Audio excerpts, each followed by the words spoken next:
Hey guys, welcome back. So today we're working on replacing a rear rotor and brake pads for a 2011 Kia Sorento. So first things first, of course, you're going to need to jack the car up and then support it with some jack stands. I'm also going to keep the jack underneath the car just for safety measures, okay? But what you'll need is a 21mm socket to take off your wheels. If you have an impact driver, that's fantastic. If you don't, you could just use a regular half-inch ratchet to take it off, okay? But let's begin.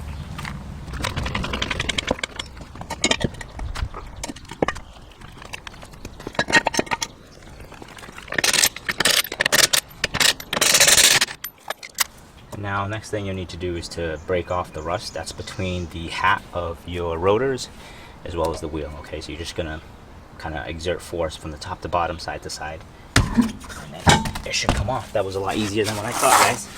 If you want for extra protection, you can slide this underneath the frame of the body. That'll kind of give you a little bit more protection, like I said, just in case your jack or jack stand falls off, but I'm not going to do that. So what you'll notice now, what you have exposed is your rotors. There were two set screws right here, but as you can tell, they're missing. There is your caliper assembly right here. This is your caliper bracket, brake line.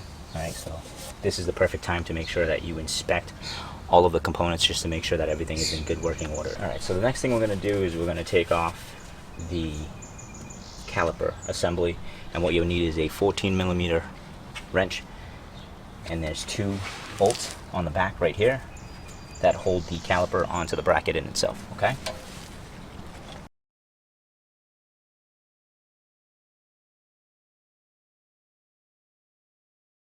Next thing we're going to do is take off the caliper and we're going to hang it onto the rear lower control arm, okay? Because what you don't want is any force on this brake line, okay? So just wiggle it and it should come loose pretty easily.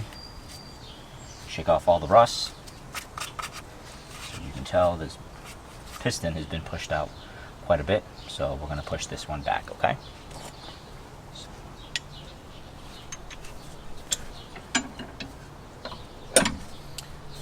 Go.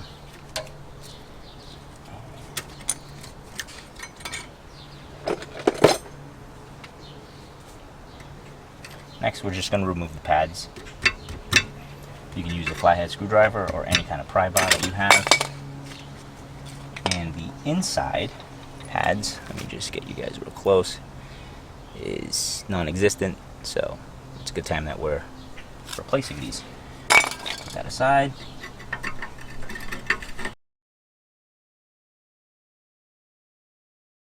So you can tell without the set screws, right here and right here, the floater is just simply floating on it. So the next thing we're going to do is now remove your caliper bracket, okay? And that is the same thing, 14mm as well. For this, I'm actually going to use a offset wrench, like such, okay? If you have one, that's great. I'll show you why you're going to need it for the lower bolt of this caliper bracket.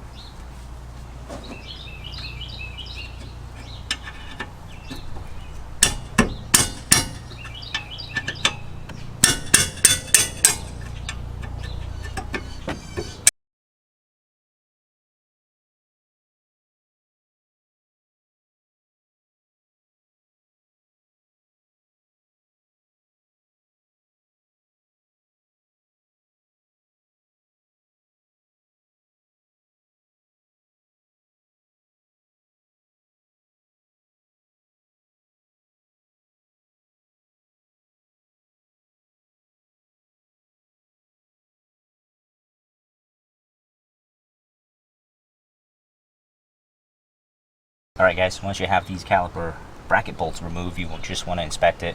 We're going to just wire brush this and then kind of reuse them, okay? Because they look like they're in good condition.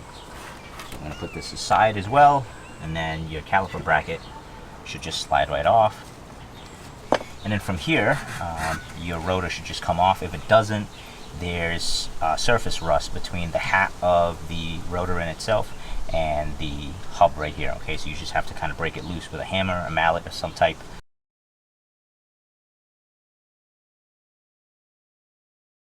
Alright guys, before we can put the new rotor on, we're going to have to reuse this rubber hat right here. It's a little cover for probably your parking brake adjustment. Okay, so It's probably easier to pop it from the back like such, and there you have it. Okay, so like I said, we're just going to put these onto the new one. Before that, we're just going to wire brush all of the rust.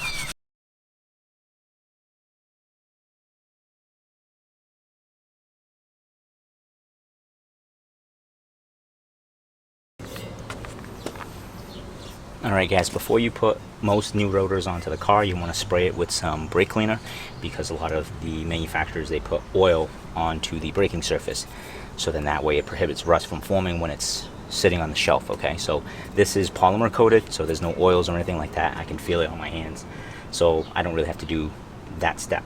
Alright, but like I said, if you are buying another set of rotors that do or have oil coating on them, you want to make sure that you take that off before you put it onto your car, because your brake pads and oil do not mix very well.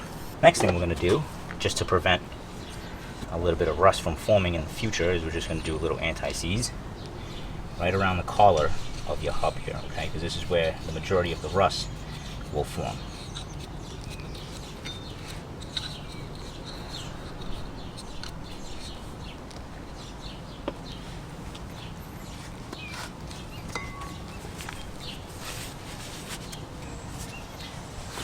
So now we're just going to put the new rotor on, but you just want to make sure that you line up these set screw holes with the mounting points here. Okay, so even though I don't have set screws, I'm still going to mount it correctly, like that. Okay, push it in nice and snug. Alright guys, so the next step now is to, of course, remount the caliper bracket onto the car. I have another video on YouTube there where I show you guys how to service these guide pins. Super important. Alright, I've already done so. So these are now nice and smooth, and it has some new grease in it. Alright, next thing before we mount it, we're going to take off these shims, because I do have new shims with the pad. So we're just going to knock off as much of the rust. Next thing that I'll do before I mount the caliper bracket is just to clean these off and then put anti-seize on them. Okay, so that way next time we service these brakes, they're nice and easy to take off.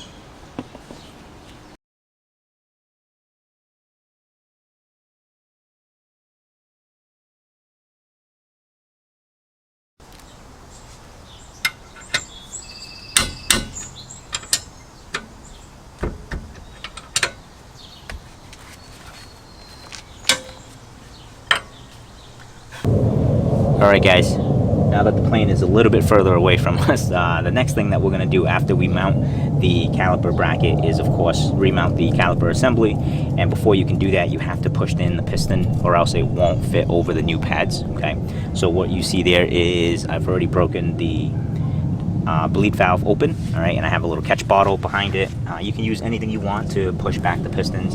I have this laying tool that I bought from Amazon years and years ago, and all it does is you ratchet the mechanism, and then these two plates move outward, pushing in the piston. If you don't have one of those, you can always, of course, just use a really big pliers or a C-clamp. Okay, but all you want to do is make sure that the piston is fully seated into the housing of the body right here. Okay, so now that I'm done with that, I'll close this bleed valve. This is a 10mm. Alright guys, so that's how it should sit on the car, and for this instance I actually mounted just one of the bolts, the top bolt, because as you can tell there is enough line for me to be able to pivot the caliper assembly out of the way, so then that way I can install the brake pads. Okay, so we're just going to reuse the same tool, a bungee cord, zip tie, whatever you have, to pull this out of the way. I'm going to just attach it like such, the pads in, there we go. Just like that, and then we're just going to snap this guy in.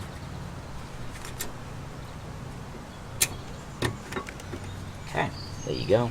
And just make sure that, you know, they're sitting perfectly flush on the rotor itself. Okay, and we're just going to lower the caliper over it like such. There you go. We're just going to reinstall this lower caliper bolt.